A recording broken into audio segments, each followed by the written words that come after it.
Hi friends, welcome back to HS aquarium. நாம் நீங்கள் நான் பார்க்க போகிறோம், ஒரு சூப்பரான விஷயத்தை தான் பார்க்க போகிறோம். அது என்னன்னு கேட்டிங்கன்னா, ஃபாக்ஸ் ஃபேஸ் ரேபிட் ஃபிஷ்ஷை பற்றி தான் நம்ம இந்த வீடியோவில் பார்க்க போகிறோம். இந்த வீடியோ ஃபுல்லாக பாருங்கள், ஸ்கிப் பண்ணாமல் பாருங்கள், அப்போ தான் நான் என்ன சொல்ல வரேன்னு உங்களுக்கு புரியும். வாங்க வீடியோக்குள்ளே போயிடலாம். இந்த ஃபாக்ஸ் ஃபேஸ் ரேபிட் ஃபிஷ் வந்து எங்கே கிடைக்குன்னு பார்த்தீங்கன்னா, இந்தோ பசிபிக் ரீஃப்ஸில் வந்து கிடைக்கும்.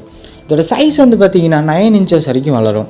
இது ஏன் நம்ம ரேபிட் ஃபிஷ்ஷுன்னு சொல்கிறோன்னா, இதோட உடம்பு பார்த்திங்கன்னா குட்டி ரேபிட் மாதிரி இருக்கும். இதோட ஃபேஸ் வந்து பார்த்திங்கன்னா ஃபாக்ஸ் மாதிரி இருக்கும். அதனால தான் வந்து ஃபாக்ஸ் ஃபேஸ் ரேபிட் ஃபிஷ்ஷுன்னு சொல்கிறாங்க.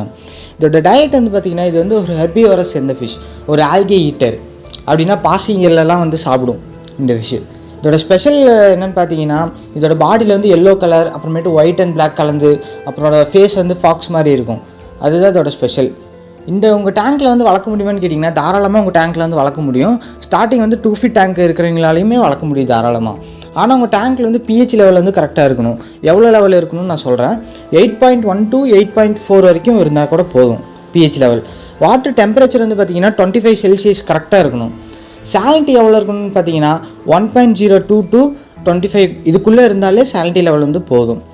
இது வந்து பிகினர்ஸ் வந்து தாராளமாக வந்து வளர்க்கலாம். இது வந்து ஒரு சூப்பரான ஃபிஷ்ஷு. நீங்கள் உள்ளே கையை விட்டிங்கன்னு வச்சுக்கோங்களேன், ஒரு கலர் சேஞ்ச் ஆகும் அதோட உடம்புல. இந்த வீடியோ உங்களுக்கு பிடிச்சிருந்தா லைக் பண்ணுங்கள், ஷேர் பண்ணுங்கள், கமெண்ட் பண்ணுங்கள், சப்ஸ்கிரைப் பண்ணுங்கள், சப்ஸ்கிரைப் பண்ணிடுங்க. Thank you friends.